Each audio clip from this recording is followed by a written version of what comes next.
When I was a freshman in high school, I started smoking synthetic. It began with weed and going out with friends and partying and stuff like that in high school. You know, smaller things, I guess is what you would call it in that stage. Just to escape from things at home, escape from problems I was dealing with. A traumatic event had happened in my life when I was young, and my grandfather had passed away unexpectedly from an infection that was in his leg. And seeing my mom, my family go through, you know, the things that they went through gave me more of a reason to use, you know, oh, you know, this is happening to me. So I kind of started using more as far as smoking and getting drunk and drinking and going out, and just any chance I got, I would try to go out. Then going into my senior year, my other grandfather, who was also young, had shot himself. This grandfather I was very close to growing up. When I didn't have my dad, you know, he was always there.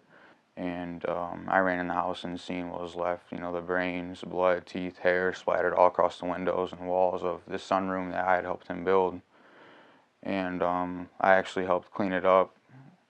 And when that happened, you know, I wondered why he did it that way, why he shot himself in the head with a 12 gauge, why he left it like he did, and why he'd do that to me. And once that happened, you know, I started reaching out, trying to find friends and relationships, and also was still, you know, getting high and anything I could do. You know, at one point I remember I was drinking NyQuil bottles because I was on probation, and just to feel something besides, you know, the pain I was feeling. It was an emptiness inside of me that I didn't know how to deal with. Yeah. Throughout this period of time, I was hanging out with this kid, and he asked me one weekend if I wanted to try Molly. And I was like, yeah, you know, after all this stuff had happened, you know, after a few weeks, I ended up finding out that it was not Molly, it was crystal meth. Tell me a little bit about, you know, the progression of things that you did in a desperation to use and kill the pain. I started off with, I had taken headphones from Walmart when I was 18, and I didn't even get out the door with them. I gave them back. And, you know, I got sent a court date, and I didn't want to deal with it. I didn't want to get arrested, so I didn't go. And then I had a warrant out for my arrest for failure to appear to court. My stepdad came downstairs and said, Riley, the police are here for you. 2 police officers walked in my room, and, you know, we're here to arrest you for failure to appear. And I actually fought this officer in handcuffs when I was cuffed behind my back, and ran and got away and swam through the river and all kinds of stuff because I did not want to go to jail. Yeah. And I ended up taking off to Florida a couple days afterwards, and my girlfriend had cut the handcuffs off with bullet cutters, and, you know, I was in Florida for, you know, 2 weeks, and I thought, you know, I got away. This is it, I don't have to deal with it anymore. And U.S. Marshals came and raided where I was at and arrested me in Florida and extradited me all the way back. And then when I got back here to where I lived, they put me in a cell and on maximum segregation, so I was locked down 23 hours a day. When you got out of jail, did you immediately start using? No, actually, you know, after being locked in a cell for so long and thinking about, you know, the same things every day, you know, I didn't want to live that life anymore. So I got out, and, you know, I stayed home, and all the people I used to associate with, I wouldn't talk to them for a while. And I actually got 2 jobs. I was working at 2 different restaurants as a cook and a waiter, got my first car.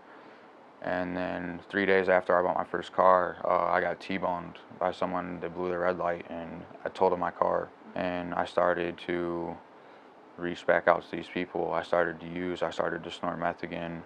I was smoking, I lost my job again.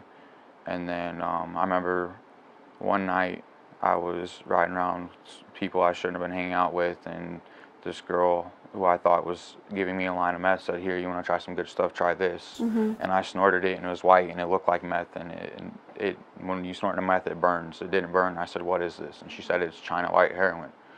And I said, I've never done heroin before. And the next thing I know, I'm waking up, and they're telling me to get the fuck out of the car. And I look over, I'm in my mom's driveway.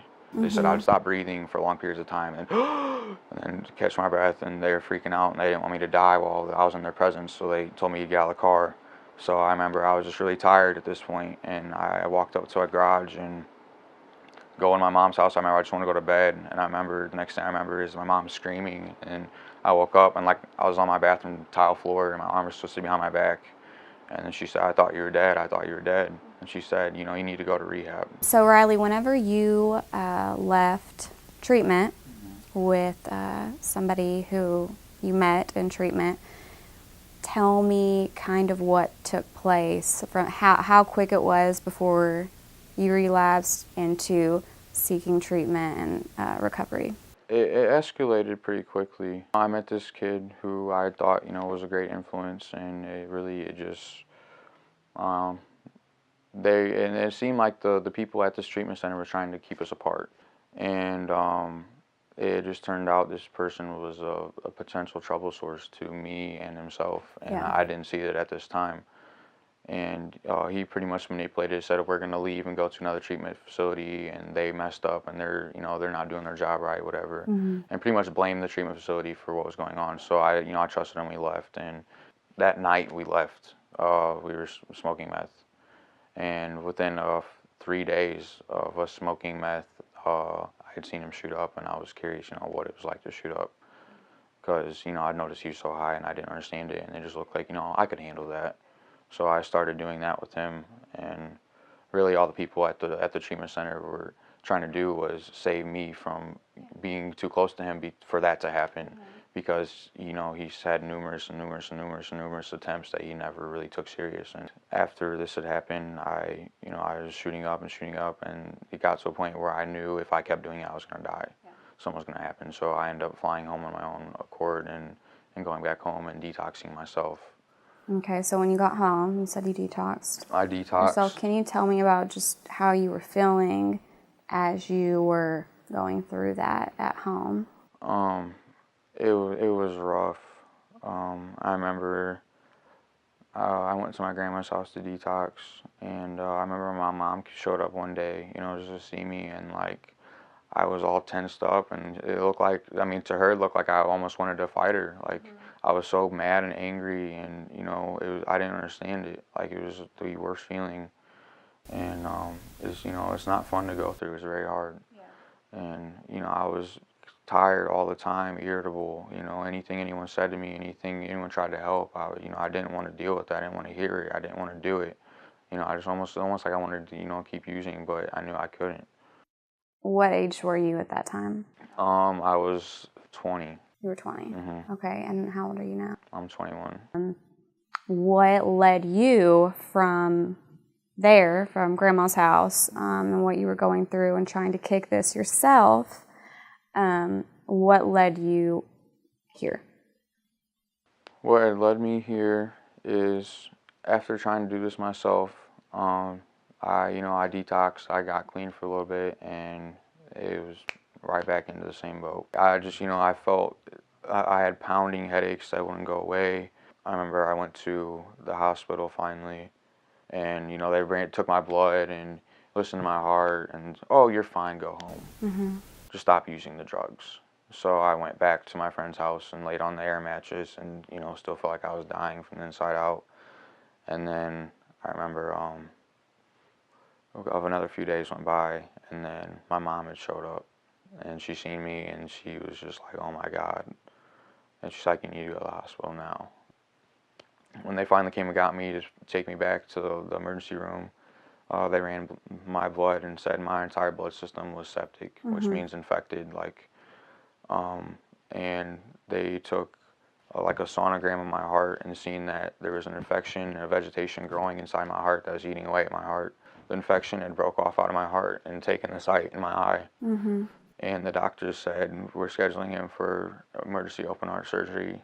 What was that when you woke up, and you saw everyone, and what were you feeling? What was running through your head? I got out of the hospital and I was clean for a little bit. So it's not this tragic event that made me, just all of a sudden want to, quit using. It made me think, you can't use anymore. You're going to kill yourself. Mm-hmm. So, and I had a girlfriend at the time, and after I got out of the hospital, we went on a little vacation down south and came back, and then she just up and left me. And it hurt me, and I started using again. So here I am shooting up again, and, after God has given me another chance. Mm-hmm. And it's just, it's not just certain things that happen. People make you want to change. You have to want to change. And then, I said, I need help. And that's when I came to Choices. And this place is phenomenal. It's Yeah. changed my life.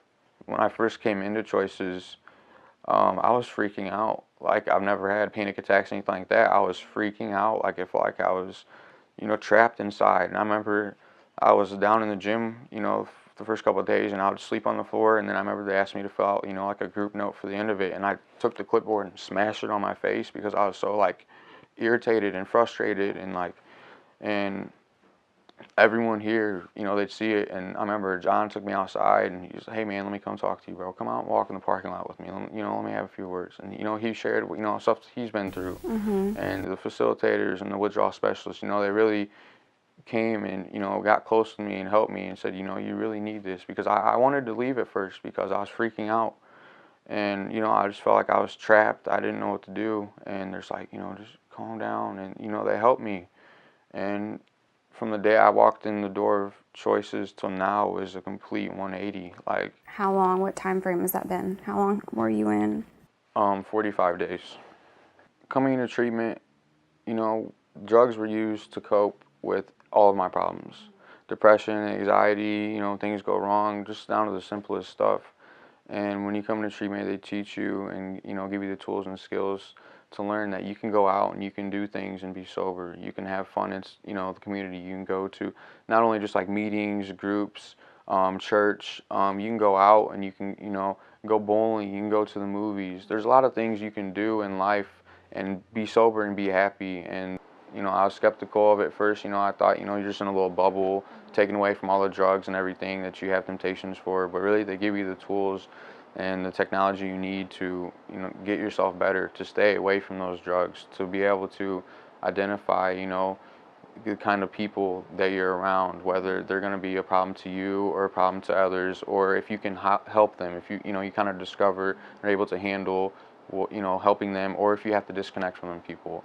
And it's all around, and also what they teach you in class, the 12 step, the smart recovery, the facilitators, they're really here for you. They help you, and that's what their main focus is, to make sure that you're able to stay sober and clean when you get out of here.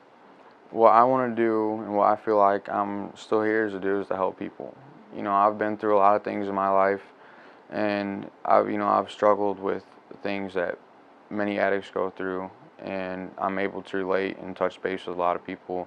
And I feel like as a person and with everything I've been through, that's something that I want to do. It makes me feel better, and it's going to help me be clean and stay sober and continue my recovery, reaching out and, someone who wants help, someone who wants, to be clean, someone who wants to live a sober life and not go through this anymore. Families who don't want to see their kid or their, relative go through and choose drugs over them. It's crazy. And after everything in my life that I've gone through, it's just like, I feel like that's what I'm here for. Don't be afraid to reach out for help, because I remember at first I didn't even want to admit to myself that I was, powerless to my addiction. I thought that I would be able to deal with it myself, and I couldn't. Don't let it get to that point, reach out and take treatment, seek the help. Let people help you. Have an open mind to it, Don't just sit around and think, I don't know, because there's people in the treatment facility that, 50, 60-year-old trying to figure it out. Yeah. So while you're young, while you're you right now, and you see this, take the advantage of doing it now, so you don't have to do it 10 years from now, or you don't have to be a statistic of, deaths from drugs or legal issues from drugs. It's the opportunity, and, grab it and don't let go.